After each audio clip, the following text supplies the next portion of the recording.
McGraw-Hill Ascent Audio presents From Scrappy to Self-Made, What Entrepreneurs Can Learn from an Ethiopian Refugee to Turn Roadblocks into an Empire, by Yonas Hagos with Gary M. Stern, narrated by Diontae Black. Forward. When I was asked to share my experience working with Yonas, I was elated to reflect on who he is as a person, because Yonas is truly someone who displays the highest character and moral integrity through everything he does. Over the last 4 years, I have had the pleasure of getting to know him personally and professionally through his journey to becoming a multi-unit operator with Smoothie King. Yonas's personal story is one of perseverance and strength. He is an immigrant whose family made the incredibly difficult decision to flee war-torn Ethiopia to seek refuge in a camp in the Sudan, and then came to the United States when he was 9 years old.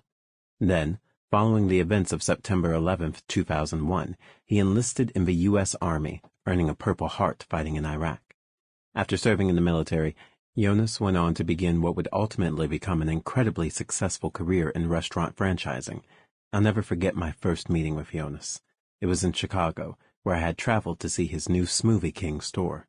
What stood out then, and is still evident today, is how very involved Yonas is in every detail of his business. He knows the business inside and out, and as a bonus, he's also fun to be around. While I didn't know Yonas during his time in the military, I can tell he is still a soldier at heart.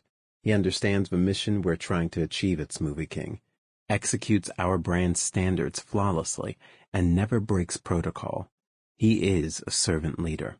Yet, he is also a visionary, and someone I believe is the future of our brand.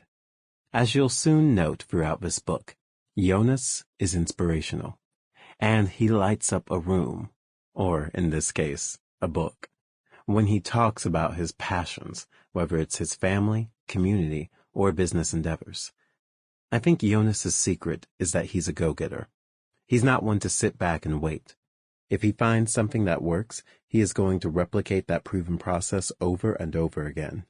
He is the embodiment of everything we stand for at Smoothie King, and works to inspire people to live a healthy and active lifestyle every day. Dan Harmon, President and Chief Operating Officer, Smoothie King. Introduction. What entrepreneurs can learn from an Ethiopian refugee to turn roadblocks into an empire. Immigrants have a leg up on their competitors and most native-born people. Immigrants flock to America to work hard. That's why they come here. Not to take it easy, not to rest, not to have things handed to them, but to toil 8 hours a day, and sometimes more, to get the job done, save some money, establish a roof over their head, become rooted in a community, and make their lives better, and most of all, improve the future of their children. If you're willing to work tirelessly and play by the rules, the system works. And though capitalism has become a whipping boy for criticism because of certain built-in inequities, it operates like no other system. And for people who are enterprising, inventive, problem-solving, and ambitious, it continues to operate effectively, fairly, and equitably in many cases. When you are an entrepreneur, whether you were born in your country or immigrated from somewhere else, or work or live overseas, or are launching a business in any destination, roadblocks are inevitable. Putting yourself out there, many times on a creative or financial limb, means you are vulnerable to more failures than success, more challenges than smooth sailing, and many more questions than answers. As an immigrant, being an entrepreneur means taking the expected number of roadblocks and multiplying them tenfold. Language and culture barriers, lack of network or support, racial or cultural biases, lack of credit, and on, compound the already vulnerable place entrepreneurs put themselves in. I tell you this, not for pity or to whine in any way, but to explain why I think entrepreneurs can learn from immigrants who have also started and grown successful businesses.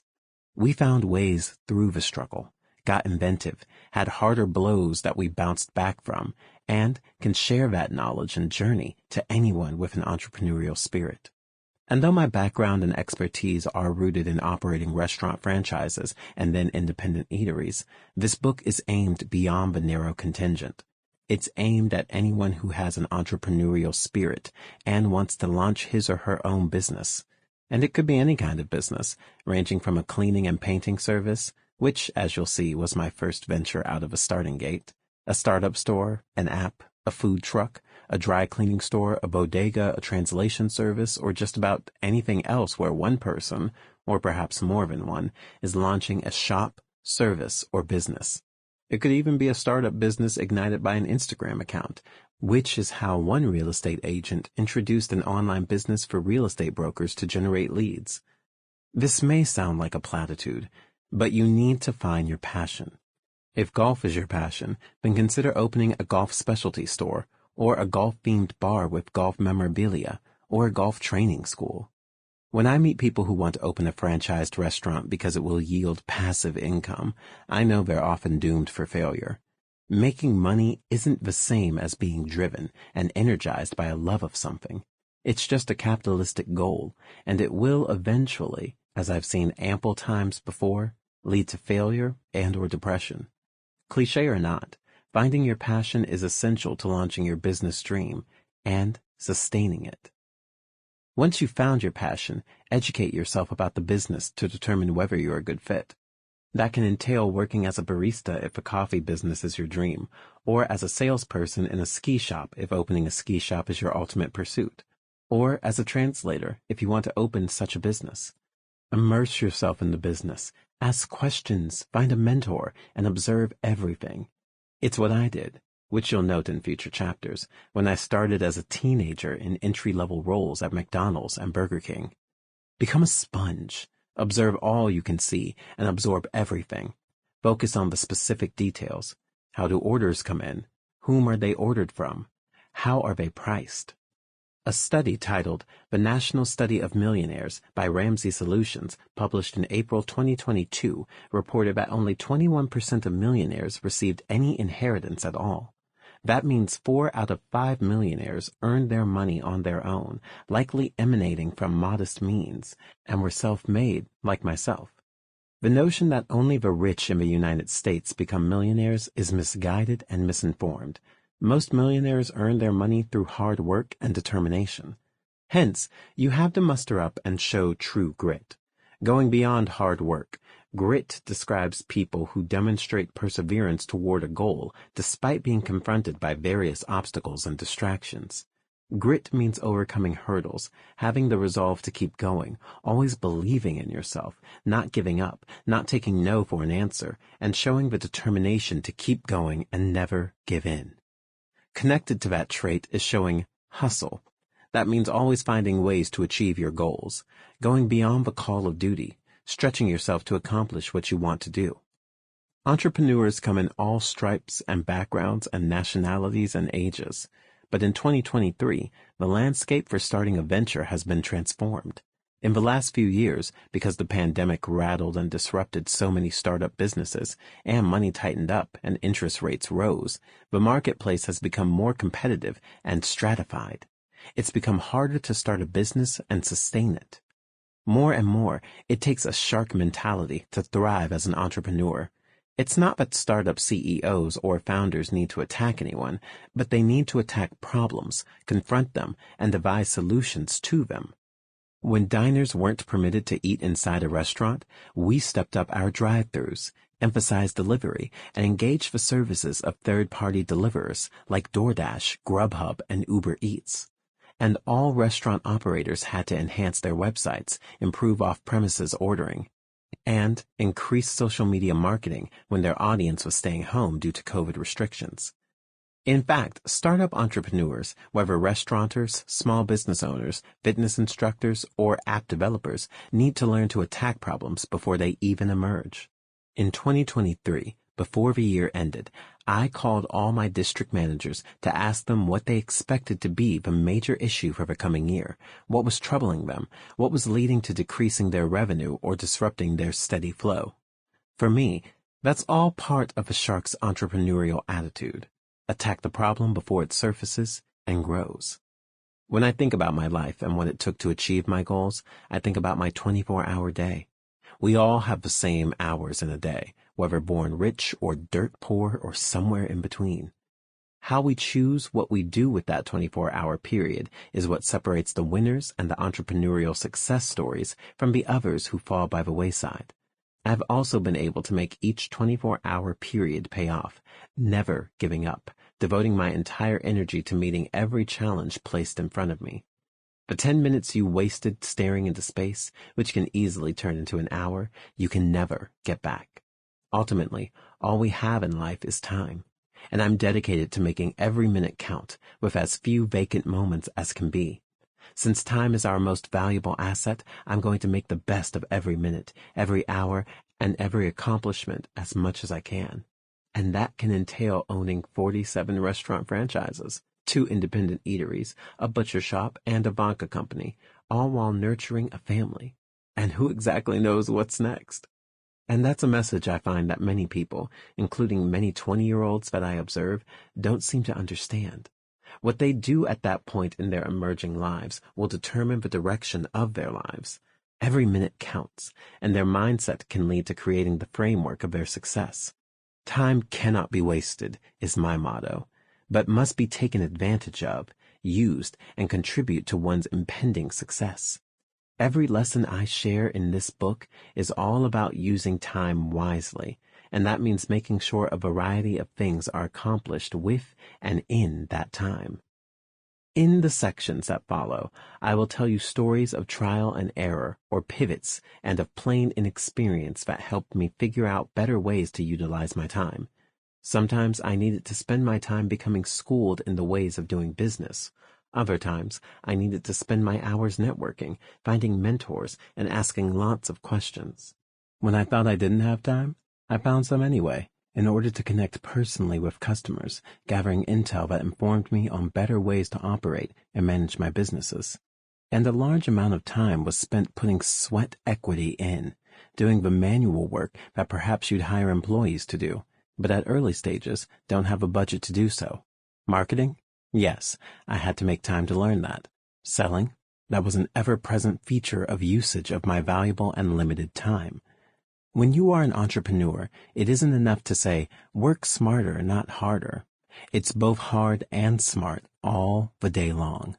This book helps you gather your tools so you can utilize them and make the most of a precious time you have to reach your goals, find a work and life balance, and reach and exceed your expectations. The ones you've dreamed of all your life, and the ones you didn't even know you had. I remember when I was running Anytime Fitness, and I'd speak to guests who took out a one-day guest pass. When I asked them to enroll for the year and offered them significant discounts, many would respond with, "I'd love to join, but I just don't have the time."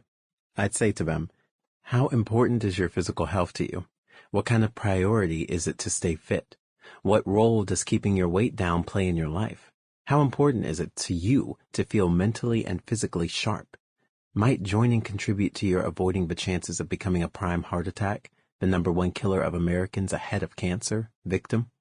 Is there something more important to you that takes precedence and prevents you from setting aside the time to join? Some would join, and some would still say they didn't have enough time. Make the time.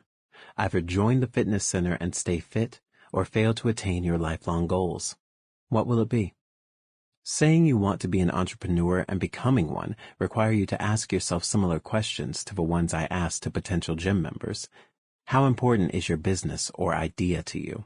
What kind of priority is it to be in business or stay in it? What role does becoming a business owner or entrepreneur play in your life? How important is it to you to feel mentally and physically sharp? What would you be doing if you weren't running your own business or starting one? And you have to love what you do. You can't be doing it because your mom and dad think it's a good idea, or your accountant does, or your spouse is steering you in that direction. It has to come from within, and you need to be passionate about it.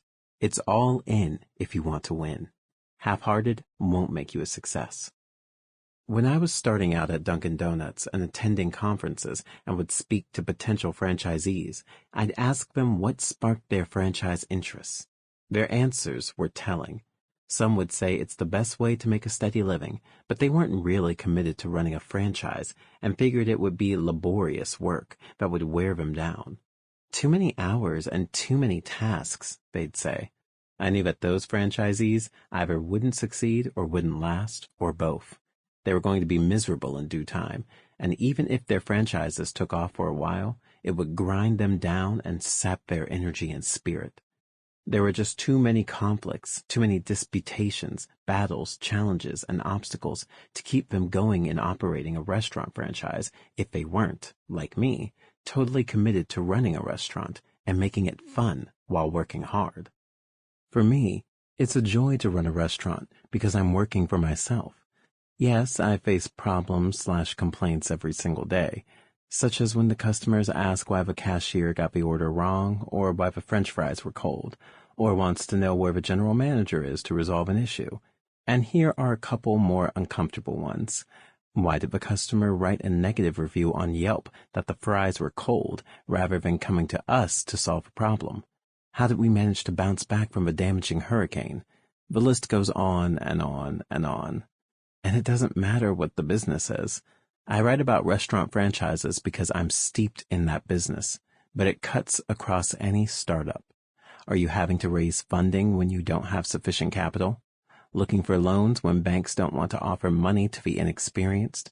Finding friends, family, and business associates to invest in your business? Learning how to ask for money and where to get help? These are the topics and techniques I'll be covering through the rest of the chapters. Not becoming overwhelmed, staying positive, and keeping your eye on the target are all just as crucial as the financial aspect. Combining the characteristics of resiliency with the financial know-how leads to getting a startup business off the ground. But to me, every day is different. There are no duplicates. I'm never in a rut.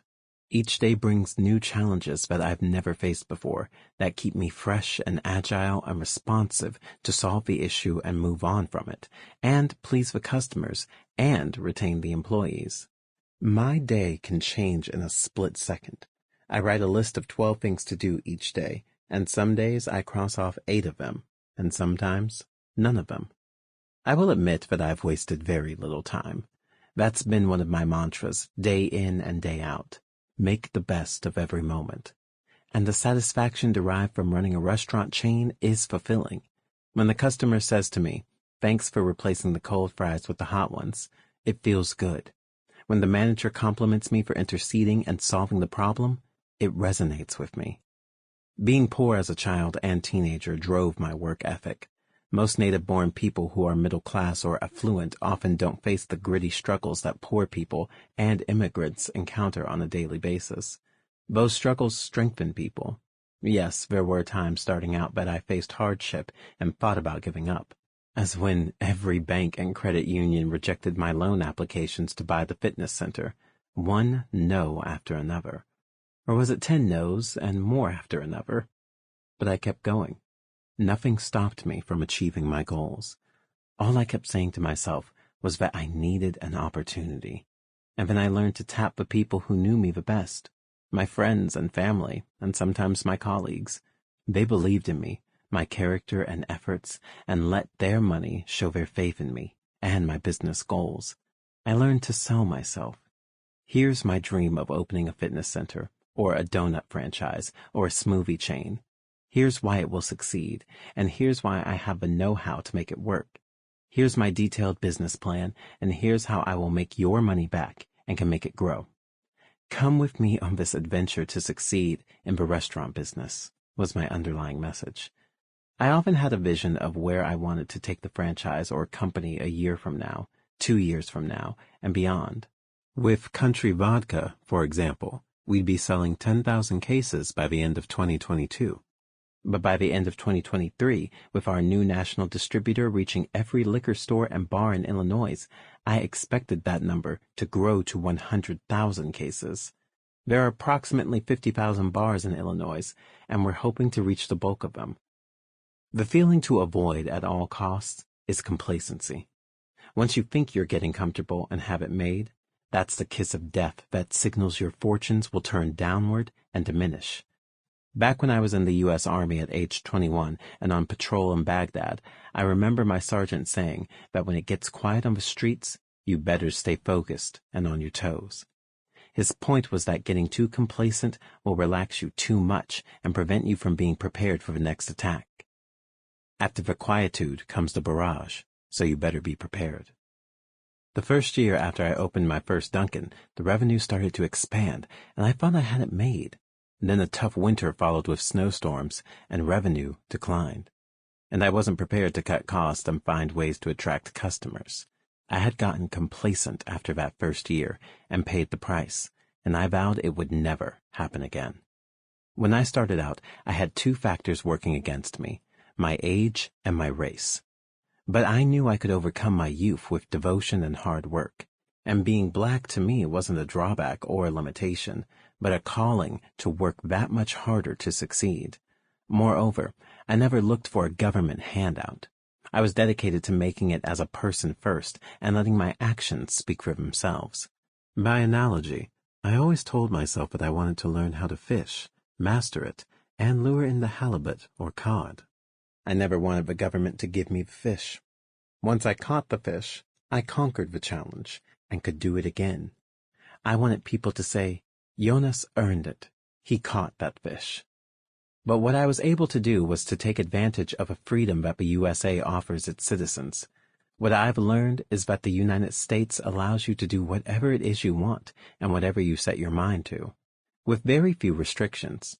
If a guy like me who came here knowing two words, yes and no, and learned sorry early on could succeed, so could anyone else. I learned to be fearless. If I survived during wartime, endured being shot, and at first considered dead, I figured I could thrive in a normal, safer environment. If I followed my dreams, took the right steps, strategized, won people over, and did the job and did it well, I had the makings of a success. I wasn't afraid of work, getting my hands dirty and working overtime.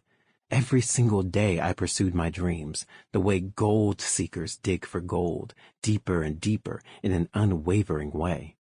I tried to develop my own sense of charisma and grit. I sought out mentors, and I presumed that nothing was going to stop me from achieving my dreams. I focused on the task that had to be done, didn't let failures deter me, moved on from them, learned from them, and adopted a new strategy. And when I had to close a Dunkin' during a flood, I didn't get bent out of shape or curse my fate. I solved the problem, kept things under control, and then moved on. I envision a day in the not-too-distant future when I might be selling off some of my franchises and taking on new adventures. My next stage could be investing in real estate or opening independent eateries, or who knows what. But I won't be wasting my time. I'll be setting new goals and trying to achieve them every blessed minute of the day. My pathway to success sets the route that nearly anyone can take. At the risk of simplifying a very complex story, starting at the bottom is necessary for most of us who don't come from families with great wealth. Starting as a dishwasher, a barista, a server in the restaurant business, a clerk in a small shop, or an executive assistant in a larger firm is a way to get your foot in the door and start learning. At the bottom rung of McDonald's and Burger King, where I started out, I could glean multitudes from the assistant manager and manager by asking questions and observing. Roll up your sleeves and dig into work, and others will respond to your curiosity, no matter what your job level is. Start with a vision of where you want to be. You need to project into the future. For example, a salesperson in a local eyeglass store might say, I can see myself as a manager of this eyeglass store, and the next step would be opening my own shop and specializing in fashion-first glasses. That vision will provide a roadmap of what steps you need to take to advance to your ultimate goal, and you can check them off one by one. For me, I saw all these Dunkin Donuts stores, with many of them jam-packed with customers in the lobby, and that's what I envisioned for myself. Imagine if I could own one of them, and find ways to keep it busy, and maybe own a second franchise, and then who knows how many more I could have. And for you, it takes imagining where you want to be in 5 years, and what it will take to achieve that goal and put it into action. Success also means surmounting any roadblock you encounter along the way. And believe me, there will be plenty of roadblocks, as noted in the title of this introduction, as you'll see I encountered in the ensuing chapters. It starts with not taking no for an answer. You'll get plenty of them, with people telling you, you can't do that, or you don't have enough money to do that, or perhaps even, as I was told, I didn't come from the right background or the right side of the tracks. And then someone will say, yes, it can be done, and you'll be taken aback for a minute, and then you'll progress to start achieving your goals, as I did. And it doesn't matter what the business is. Car dealership, warehouse, app, online store, food truck, you name it, and it will play out similarly. Then there is what I call it, the fight or flight conflict, where some people dig in and overcome, and other people give up and flee. If you fight, you can win as I did, winning no matter how the odds were stacked against an immigrant with some community college credits making it in America. When you're in these initial jams, your brain becomes overloaded, and it's easy, I will admit, to want to flee. That's the normal impulse. But just as you'll see it play out with me and my first Dunkin Donuts, I dug in and managed to overcome my initial setbacks and haven't looked back since. Every business, whether a recycler of auto parts or a manufacturer, faces these obstacles. The gritty and resilient will win. I am grateful to you for wanting to share my journey with me. I will start at the beginning, and always keep in mind your plight as an independent, creative, and ambitious entrepreneur, and how my hard-earned lessons might translate to your life. It is my great hope that you will know the fulfillment of getting up in the morning and tackling the unknown and going to bed at night with the peace that you did your best that day, came to work and did your job and did it well, made a few customers happy, and put a few dollars in your pocket, and experience feeling the pride I feel today. Chapter 1. A tough childhood prepared me to become an entrepreneur. It's the grit that helps make you an entrepreneur. My path from immigrant to soldier to major franchise restaurant owner winds through many roads, over many hurdles, and finally to a place in America we call success. My journey represents the ultimate immigrant success story. It began when my parents fled civil war in Ethiopia and landed in a Sudanese refugee camp, where I was born, followed by our arrival in the United States when I was 9 years old. I grew up poor in a public housing complex in Wheaton, Illinois, and enlisted in the U.S. Army in response to the 9/11 World Trade Center bombings. In Iraq, I got shot with a rocket-propelled grenade, which earned me the Purple Heart. Ultimately, I became a partner in 47 restaurant franchises and owned 2 independent restaurants, a vodka company, and a butcher shop. As Lin-Manuel Miranda wrote in Hamilton, immigrants, we get the job done. But my story also epitomizes the outsider's ability to overcome innumerable roadblocks to reach one's destination. I've often wondered, what exactly enabled me to endure and prosper? What drove me to overcome the traps, circumvent the obstructions, surmount the discrimination, and transcend my ragged upbringing? Like many immigrants, I mastered the necessary steps to become an entrepreneur. My outlook was, obstacles be damned, and excessive hard work is only the starting point. Having those day-to-day interactions with my managers, my fellow employees, and customers shaped my vision of success 2 decades later. I learned how to handle situations, how to take everything in stride, and how to treat customers along with my supervisors and colleagues. Accountability, I call it. I learned that actions mattered, and how I treated people, everyone who came into those quick-service eateries, mattered and counted for something. Why entrepreneurship offers you control over your destiny. But make no mistake, it hasn't been easy. I faced setbacks, discrimination, dashed hopes, poverty, and rejection, among other obstacles. Even when I was living in poverty in the Sudanese refugee camp, my parents unknowingly set the stage for me to become an entrepreneur. When you grow up in a poor family, the prospect of becoming an entrepreneur holds a dream of financial freedom. You'd be able to help your family and, for that matter, friends and other people who require assistance. My parents always encouraged me to dream big, to reach for the stars. Owning a business offers control over your destiny.